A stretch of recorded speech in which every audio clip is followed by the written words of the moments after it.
Мерните станици во Скопје речиси секојдневно покажуваат концентрација на PM10 частичките над дозволеното, а достигнавме да бидеме и на првото место во светот како најзагаден град. Според податоците на Институтот за јавно здравје, годишно во Македонија како последица на загадувањето се регистрираат 1600 смртни случаи. Уште пострашни се проценките на меѓународните организации кои сметаат дека црниот биланс по овој основ е двојно повисок, а животот пред се на децата е загрозен, со што се доведува во прашање правото на детето на живот кое е загарантирано со Устав и со Конвенцијата за правата на детето. Децата се најосетлива група затоа што имаат организам во развој и побрзо дишење, а со тоа и побрзо внесување на загадени материи во телото. Децата се почувствителни од возрастните на внатрешно и надворешно загадување на воздухот, бидејќи нивните бели дробови, мозокот и имунолошкиот систем се уште се развиваат.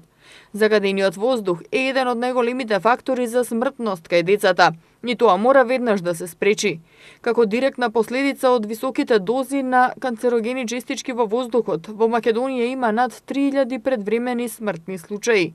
Како резултат на алармантноста на состојбата и потребата за подигање на свеста на граѓаните за последиците кои ги трпат дишејќи канцероген воздух, се активираа групи граѓански активисти и иницијативи за спас на децата и граѓаните. Граѓанските организации најавија тужба против Македонија поради аерозагадувањето.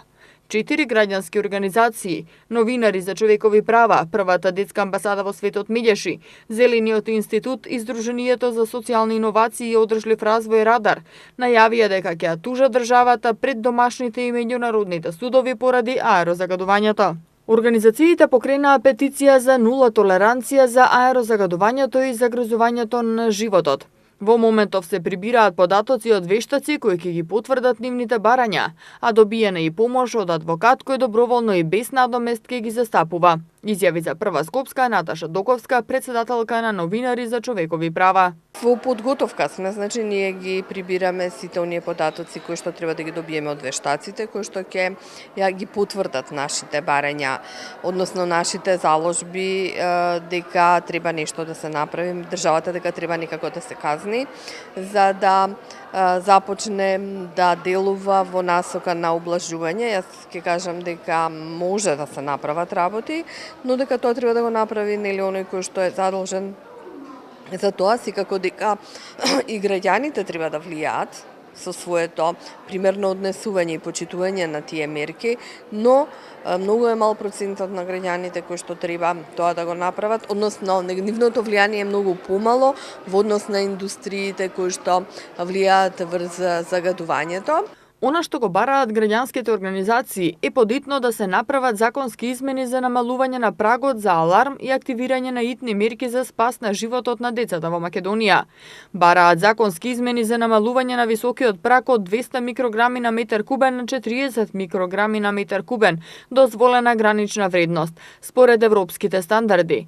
Пратениците треба да бараат прагот на информирање за PM10 частичките да биде 50 микрограми на метар кубен, а никако повисок од 75 микрограми на метар кубен, 2 дена последователно.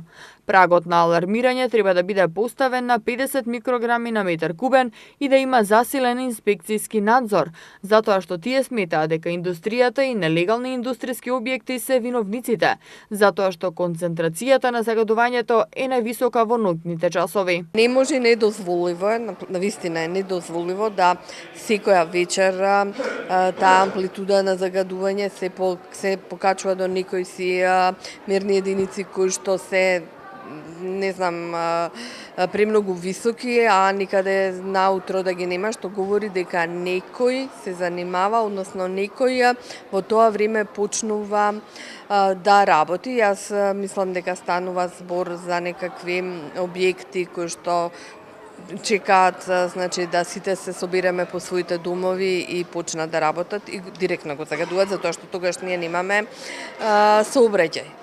Немаме, дома не се грееме, а загадувањето е највисоко. Тоа говори, значи, дека индустријата или илегалните индустријски објекти кои што сигурно ги има, работат забивтано и сакаат да го искористат оној период кога никој не ги следи, бидејќи очигледно дека инспекцијските служби не работат. Значи, бараме зајакнат надзор на инспекцијските служби, меѓу другото. Доковска додаде дека овој проблем не е само кај нас, а како охрабрување е тоа што во Полска е донесена пресуда со која на граѓаните треба да им се плати одштета.